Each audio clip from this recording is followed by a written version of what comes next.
Mais on va passer un petit peu, si vous voulez, sur le volet économique, où là aussi, Gunther nous a dit « Je souhaiterais que l'île de Sein soit le laboratoire de la vie du futur. » Très bien. Et effectivement, quand on y réfléchit bien, l'île de Sein se prête effectivement à ces petites expériences. On ne fera jamais la révolution à l'île de Sein de révolution industrielle, on ne la fera pas. Mais on arrivera à monter des entreprises à échelle humaine, des micro-entreprises, avec dans le concept de l'économie bleue, avec donc une production locale, avec une production sans apport complémentaire, biologique, sur un écosystème, et avec, si possible, naturellement, zéro déchet. Alors, on a fait une première expérience, grâce à Albin et Thierry, et qui est, allez, on ne va pas dire une réussite, mais qui est un premier petit succès. Parce que, je dirais que quand on veut entreprendre, ce n'est pas parce que l'on sait que ça marche. Je crois que c'est plutôt d'abord, au départ, c'est parce qu'on a la foi, qu'on y croit. Donc on a démarré comme ça. Et on a eu un premier barrage en ligne, alors sérieux celui-là, après les commentaires divers, ça a été les lapins. On a semé du blé noir et du chanvre, et c'était impossible quasiment de voir la première pousse de chanvre ou de blé noir. Elle était bouffée par les lapins. Donc la première chose que nous avons à faire sur l'île maintenant, qu'on connaît le prédateur, c'est éradiquer les lapins pour pouvoir... voilà. Les lapins, c'est pas endémique à l'île de Sein. Hein. Donc les lapins, quelque part, si on veut faire quelque chose... Mais on vous les offre, hein, ceux qui ne sont pas satisfaits. Il n'y a aucun problème. Là, on fait pas de commerce avec nos lapins. Hein, on vous les offre. Et donc, grâce à des astuces telles que filets, telles que clôture électrique, etc., on a réussi quand même à faire en sorte qu'on arrive au moment de la récolte. Et la récolte va se faire demain. Voilà. Et je te laisse parler peut-être de cette expérience ou Albin, tu veux hein? Oui. Merci. Je suis rassuré, Albin. Comment? Je suis rassuré parce qu'avec Pierre-Yves, on en a eu pour une heure. C'est pour ça que j'ai pris le micro, c'est pour t'aider dans ton timing. Un petit mot, quand même. Non, la première chose, c'était un peu sur la forme. C'est-à-dire qu'on a proposé donc il y a eu un premier scan. Après, on a fait le screen assez rapidement avec le groupe de réflexion qui est en place sur l'île. Et on a fait des propositions. On dit oui, le champ, ça peut être intéressant. Et puis on a dit ok, on y va. On fait des tests. On était déjà avril, mai. Le temps pressait. Et c'est bien qu'on ait eu plein de problèmes, hein, notamment avec les lapins. Mais on a réussi quand même à aller jusqu'au bout de la culture avec la récolte qui va se faire demain. Et en même temps, tout ce qu'il y a à côté, donc c'est des petites actions. Les quantités sont symboliques, comme tu disais, Vincent. Mais sur ces quantités symboliques, ça a amené la réflexion. Ça a amené qu'est-ce qu'on fait avec ces cultures, comment on les transforme, parce que le modèle économique veut qu'on aille jusqu'au produit fini en local sur l'île. Donc ces petites quantités qui paraissent symboliques ont amené une grande réflexion, ont permis de fédérer les gens sur l'île aussi sur le projet, ce qui n'était pas forcément le cas au début. Et donc c'est ça qui est important de souligner. Et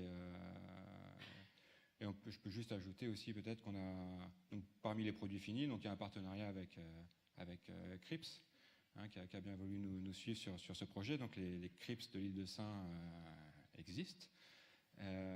Et elles sont même délicieuses. Ouais. Et elles ont été faites sur l'île de Sein. Et on a également brassé une bière. Donc certes, toujours en petite quantité, mais ça a permis, lors du brassage de cette bière, cette journée de brassage, de réfléchir à ce que pourrait être un projet de microbrasserie sur l'île. Donc certes, les quantités sont symboliques, mais le projet avance. Et on garde toujours en objectif de créer un emploi lié à la culture pour la saison 2019. Ok, merci Albin. Effectivement, je vais quand même laisser un petit peu la parole à à Pierre-Yves sur cette idée et cette expérience aussi que tu as amenée sur le chanvre. Il y a eu aussi du sarrasin, bien évidemment, de planter, tu le rappelais. Mais je vais d'abord vous poser la même question qu'à Pascal et Sylvain précédemment. Il reste du stock? Parce que c'est bien d'avoir des quantités symboliques, on fait comment après? Le stock sera sur le bateau pour l'île de Saint-Domingue matin. Sera sur le bateau, voilà. D'accord. Albin a gardé les bouteilles de bière comme une poule qui couvre ses œufs. Voilà. Henri a négocié tout à l'heure d'avoir un peu plus de matière pour faire goûter demain sur l'île. Donc il n'y a plus de stock. Et j'ai ramené tout à l'heure un investisseur parisien à la gare qui justement voulait également avoir du stock de crisp made in Île-de-Saint et de bière au chanvre également. Je lui ai dit, écoute, on verra l'année prochaine. Donc là, il y a 2 hectares qui peuvent se libérer avec un potentiel de chiffre d'affaires sur la matière transformée qui est de 50 000 €, qui permet quand même de donner envie à vous de faire partager l'information.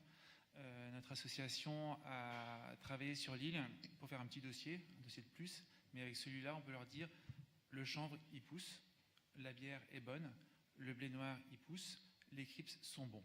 Donc si vous voulez venir vous installer à l'île de Saint, il y a déjà ça qu'on a essayé cette année.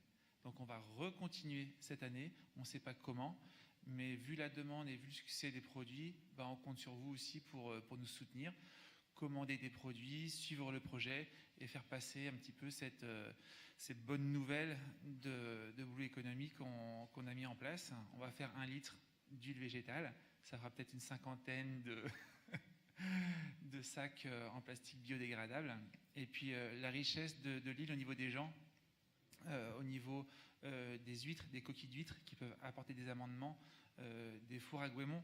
Les anciens savaient le faire, ils savaient amender la terre.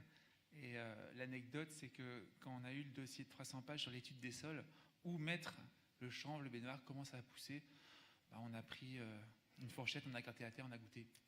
Le sel, il n'y en a pas. On plante et on y va. Et la terre nous a rendu des choses extraordinaires, des pieds de baignoire énormes, des pieds de chanvre qui font plus de 3 mètres de haut, avec une terre qui n'avait jamais été cultivée depuis 50 ans. Donc elle a gardé, je pense, la mémoire des anciens qui ont travaillé, qui ont vécu là-bas et qui ont réussi à se nourrir de cette fameuse terre de l'île de Saint. Donc merci beaucoup Henri et merci Alba pour ta confiance.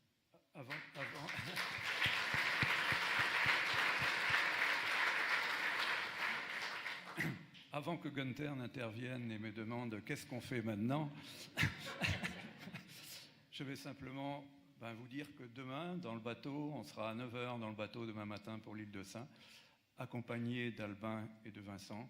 Et nous avons une très grosse réunion de travail toute la journée non-stop jusqu'à 19h sur le sujet. Voilà.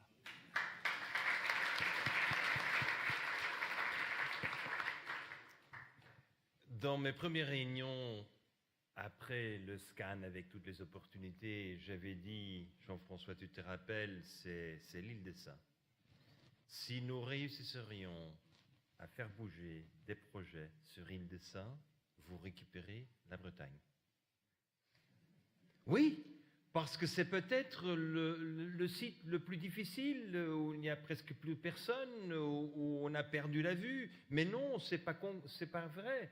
J'ai constaté que les gens que j'ai rencontrés sur l'île sont des gens extraordinaires, des gens qui souhaitent, qui veulent,